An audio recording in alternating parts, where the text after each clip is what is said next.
phrases you'll hear these days is "don't judge me."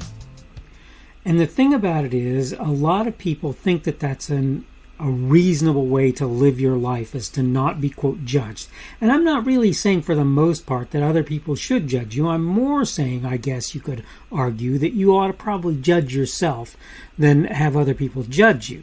I want to talk today on this idea of standards today that relates to judgment, because that's what you're judged by, if people are doing it correctly or if you're doing it correctly to yourself.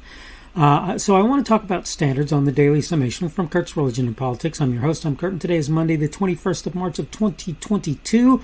Welcome to everyone who's here on Rumble, the podcast, YouTube, BitChute, CloudHub, my Facebook page. That's the Kurt's Religion and Politics page there. Kurt's Religion and Politics.locals.com. Minds, MINDS.com on the Kurt's Religion and Politics group, primarily there. Parler, Gab, Twitter, wherever else you happen to be catching me today. And again, the subject is standards. Let's go ahead and get through notes so that we can get on with the free discussion, but I do want to sort of set that baseline sort of to give an idea of what I'm talking about. I'll be the first to acknowledge I don't agree with homosexuality, bisexuality, transsexuality, and a large number of other things I count to be, quote, deviant, end of quote. I'll also be the first in line to say I don't agree with abusing folks who claim any of the above labels. You shouldn't do it. They are, first and foremost, human, and ought to be treated as such, right? That makes sense, I think. I think anybody who doesn't agree with that, we have problems with. We can disagree, me and such folks, and can still be nice and kind to one another. I don't see any reason why that can't happen. What should my disagreement mean to them for the most part? Well, mostly nothing. They live their lives, I live mine, and though I may disagree, I don't go around beating on them or telling them that they can't live the life that they choose to. What is one of the most important bases for my argument with them? Even if you ignore God or make the statement you don't think he exists, or maybe that he, quote, supports such people, and I have to tell you we disagree on that as well, the idea of having standards is a pretty important one. For a variety of reasons, in fact. If you were born with not just male genitalia, but more importantly, male DNA, as various folks have pointed out, saying you're a woman can be potentially deadly if you refuse to admit who you are to a doctor, for example. The same applies in reverse, i.e., if you're a woman trying to say you're a man to a medical professional. Sometimes that individual can tell you're saying something that's not true. Others, it's much harder. One thing's for sure. Arguing that you're the opposite sex from your physical person flies in the face of standards. Like it or not, your physical person is what gender or sex is built on. The concepts, the constructs that exist on purpose, are built on that, and there are intentional reasons for that to be the case. Am I saying you can't go around saying you're a man if you're a woman, or vice versa? No, I'm not. There are times, though, when you can and must admit the reality of who you are. As I say, medical situations are among them. An example of this would be a man being in the woman's locker room to dress and undress, having admitted he finds ladies attractive. Where it's not universally true, he may act on that fact. There are documented cases where such things have occurred, and in most cases they've been completely improper. Where your dysphoria is a result, whether your dysphoria is a result of nature or nurture is beside the point, by the way. What's important is what you do with who you claim to be. It's not correct for a person to say, whether or not true, he or she was born a kleptomaniac or born a serial killer, and go around behaving as if it was okay for him or her to act on that, quote, reality, end of quote. It's no more okay for him to act those things out if he wasn't, quote, made that way by nature than if he was. It's no more or less the case. It's not reasonable either for a person to be born male to compare. I can't read today. To compete in female sports, particularly, boy, I'm having a fun time of it. Pretty much any of them. Okay, whether because the person will be stronger or faster, even just as a rule, or worse yet, be like the MMA fighter who went around destroying, quote, natural, end of quote, ladies. He literally put one or more in the hospital by his actions, and not in a menial, minor way. This is just one reason transgender folks should not compete in their chosen gender's sports. I might point out one more thing. You don't hear about ladies competing against men as a rule in transgender fashions. Why not? Because for the most part, even an average male athlete would destroy a female competing against him, claiming to be male or not. So even if they do it, you're not going to see it because they're never going to make it anywhere most of the time. I'm not saying that'll never happen. There have been people who have blown that mold away. Standards are important. This is just part of the reason that's true. Okay, I'm done with my notes. Let me get on with what I'm saying here. I think, first of all, the chances are really good. If you have paid attention to what I said in my notes, forgiving my various flubs, you already know what I'm saying. You already know. If you take a woman athlete and you put her in a male arena, if you took women basketball players who were transgender to men and put them in the men's basketball arena,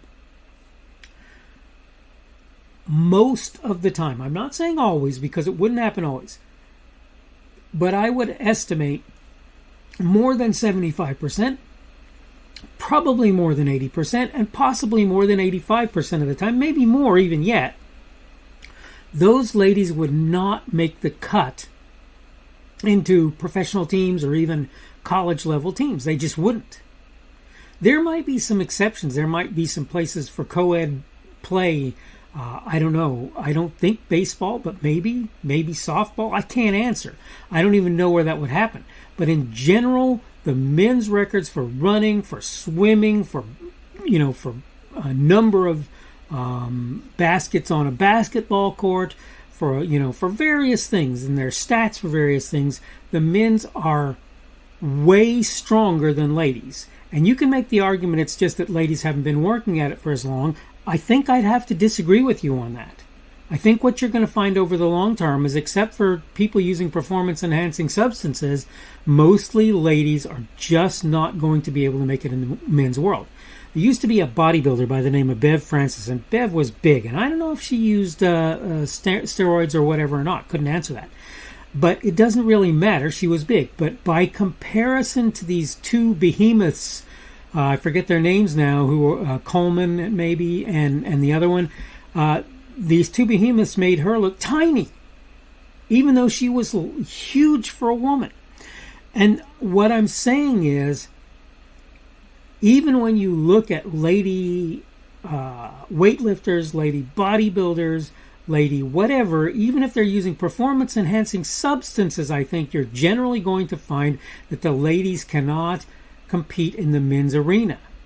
Men could compete in the ladies' arena and they could win handily. In both cases, I'm pretty sure, if they chose to do so. But women could not compete in the men's. And so the point is, when you take a guy, like, as so many have said, when you take a guy and put him in a swimming pool against a bunch of ladies, he's going to break records if he's even not mediocre, but low, high-end sort of way, he's going to break records. This is why standards are important, just like for things like driving your car at the speed limit and so many other things. This is part of the reason standards are so doggone important. Okay, I need to go ahead and wrap this up. This has been the Daily Summation from Kurt's Religion and Politics. I'm your host, I'm Kurt, and today is Monday, the 21st of March of 2022. That means the beginning of the work week for a lot of folks. That means tomorrow will be Tuesday, the 22nd of March of 2022. Thank you for everyone who's been here on Rumble, on the podcast, on YouTube, on BitChute, on CloudHub, on my Facebook page, the Kurt's Religion and Politics page on Facebook, on kurtzreligionandpolitics.locals.com, on minds.com, minds.com, on the Kurt's Religion and Politics group, primarily there, on Parler, on Gab, or on Twitter. Thanks for coming along today. It's been a pleasure to have you here. Thank you for coming along. Today's subject has been standards, and tomorrow we're going to talk about the subject of a balanced budget, and I'm going to explain why where a balanced budget is a good place to start.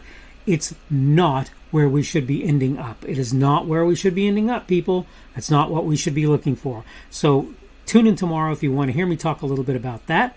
Hope you're having a good day today. Hope everything is going well for you. Forgive any gaffes that you might see in my podcast. Remember that I really enjoy bringing the podcast to you, and hopefully we will see you again on Tuesday's edition of the Daily Summation from Kurt's Religion and Politics.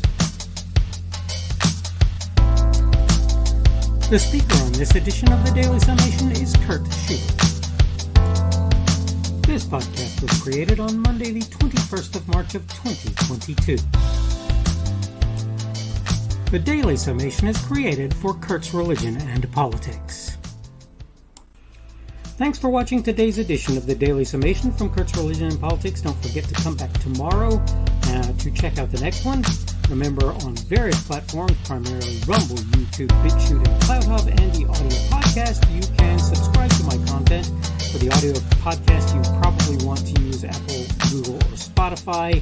Apple Podcasts, Google Podcasts, or Spotify. In order to find me on those platforms, you can go to the Kurt's Religion and Politics channels on Rumble, YouTube, BitChute, and CloudHub. You can also get to my content on Facebook by finding the Kurt's Religion and Politics page there. Minds, minds.com, where you will find me at the Kurt's Religion and Politics group. And Kurt's Religion and Politics.locals.com as well. You can look there. I post my daily video on various social media sites, really only about 3, Parler, Gab, and Twitter at present. I am at KP Schubert on each of them, and you can find me under them, and you can find the videos under me. You should be able to find my podcasts on Google and Apple Podcasts and Spotify. It's also on podcasts.kpschubert.com. That's podcasts with an S. .kpschubert.com. If you're looking for me on various of the podcast sites, you probably want to search Kurt's Religion and Politics, not the Daily Summation. Keep in mind you can subscribe to my content on various places that I put it.